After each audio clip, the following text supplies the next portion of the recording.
What's up, everybody? Welcome back to the channel and our faction reviews here and faction overviews for Blood and Plunder. So we're rounding out the English selections today.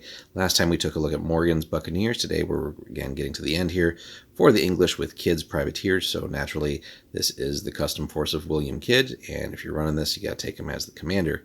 So a couple of force special rules here. Now they usually they put this first in the special rules, but for Kidd, you still get a +2 when determining attacker in a scenario, so not quite as overly aggressive as Morgan's with the +3, but +2 is still nice. Plus anything is nice, especially when the opponent doesn't get a bonus. Now, we'll just kind of go in reverse order here then. A single ship in this force gains the heavily built trait, so and it's nice that it seemingly isn't limiting you to ships of a smaller or certain size for the force, so being able to just essentially get a free upgrade on one of your ships is a pretty cool deal. And then if this force fails a strike test, the controlling player may add a fatigue point to each unit in the force to pass the test instead. This may cause certain units to become shaken and really could almost have a chain effect or ripple effect on other things just going south for the army. But, sometimes that is worth the gamble as opposed to actually having a strike test and maybe putting yourself behind the 8 ball as far as having the ability to win a scenario, right? So definitely a key factor to keep in mind, especially if the opponent is in a position where they will be getting or forcing strike points on you essentially, and maybe getting too far ahead and then just winning the game off of the difference there. So for selection, so not nearly as juicy as Morgan's as far as like essentially having just so many options, but still a fair bit here. So the core units, you get flibustiers, French. You get your freebooters and sea dogs as core, which is always awesome, especially for the English. And then you have another choice with marins for the French as well. So good stuff there. And then support here, you get Forlorn Hope, and then access to, again, a little bit more limited because there's support, but veteran freebooters as well. But so basically some English and French forces here are your bread and butter for Kidd's Privateers. Again, we'll separately review all the units and things like that. It's just, this is, again, just a quick overview of these factions. We're not doing an overly lengthy deep dive into all the intricacies of them right now.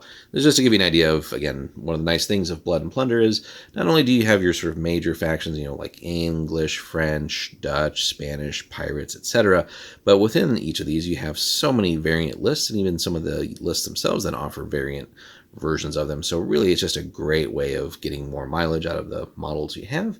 You get tired of playing Kidd's Privateers, maybe jump in from Morgan or the English Militia, Expeditionary Force. You have so many cool options, and really keeps the game just permanently fresh. But let's take a look at command options too. So if William Kidd, if this commander is the general of this force in an army scale game, then any English Buccaneer commander must lead non-allied companies in the force. So again, this is getting into the army scale. And you do have some actual allies here. So you could run Brethren of the Coast, an English Buccaneer force, and or an English Royal Navy force. So just some things to keep in mind. So no force options in this one, kind of like with Morgan, but pretty straightforward. So, but again, this does seem, Morgan seems to be a little bit more geared towards land fighting, whereas Kidd seemingly would then excel with the naval play here. Obviously, you got freebooters. Well, you have the freebooters, yes, but sea dogs, marins, and Forlorn Hope give you a lot of great options there on some of the naval things. But yeah, just being able to get a free upgrade heavily built for your ship, making it just a little more robust, and then still having the sort of strike test manipulation is a pretty cool trick, I think, overall. And then Kidd himself is a pretty damn good commander as well.